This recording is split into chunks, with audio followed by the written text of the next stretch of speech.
Messi যখন কথা বলেন তখন সবাই চুপ হয়ে যায়, হোক সে আর্জেন্টিনার প্রেসিডেন্ট কিংবা কোচ স্কালোনি। আপনাকে যদি জিজ্ঞেস করা হয় বিশ্বের সবথেকে অরাসম্পূর্ণ প্লেয়ার কে, তাহলে আপনি অনেকেরই নাম বলতে পারেন। আপনার তালিকায় রোনালদো, জালাতান সহ আরও অনেক প্লেয়ার থাকতে পারে, তবে বর্তমানে সবথেকে অরাসম্পূর্ণ প্লেয়ার লিওনেল আন্দ্রে মেসি। আপনি কি কখনো খেয়াল করেছেন ফুটবল মাঠে এমন কিছু খেলোয়াড় আসে যাদের উপস্থিতি পুরো স্টেডিয়ামের পরিবেশ বদলে দেয়? কেউ চিৎকার করে, কেউ ভয় পায়, কেউ আবার অনুপ্রাণিতও হয়, কিন্তু একজন আছেন যিনি কথা বললেই পুরো ড্রেসিং রুম নীরব হয়ে যায়। তিনি লিওনেল মেসি। মার্টিনেজ এক সাক্ষাৎকারে বলেছিলেন, মেসি যখন কথা বলে সবাই চুপ হয়ে যায়, সে আর্জেন্টিনার প্রেসিডেন্ট হোক কিংবা কোচ স্কালোনি। ভাবতে পারেন, একজন প্লেয়ার যার সামনে কোচ পর্যন্ত কথা থামিয়ে দেন। কিন্তু প্রশ্ন হলো কেন?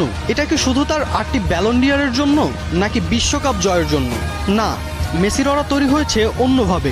2022 বিশ্বকাপের সেই রাত মনে আছে? ফাইনালের আগের ড্রেসিং রুমে কেউ চিৎকার করেননি, কেউ বড় বড় কথা বলেননি, শুধু মেসি শান্ত গলায় বলেছিলেন, আজ আমরা ইতিহাস লিখতে নামছি। আর সেই একটা কথাই যেন পুরো দলকে বদলে দিয়েছিল। আর তারপর যা হয়েছিল তার সবারই জানা আছে। ডিপল, ডিমারিয়া, এমিলিয়ানো মার্টিনেজ সহ সব সতীর্থদের চোখে মেসি শুধু অধিনায়ক না, তিনি একটা অনুভূতি। ওতামেন্ডির শরীরে মেসির ট্যাটু। ডিপলকে আবার অনেকে মজা করে বলে মেসির বডিগার্ড, কারণ মাঠে কেউ মেসিকে ট্যাকেল করলেই সবার আগে ছুটে যান তিনি। এইসব বিষয়ই মেসিকে নিয়ে যায় অনন্য উচ্চতায়।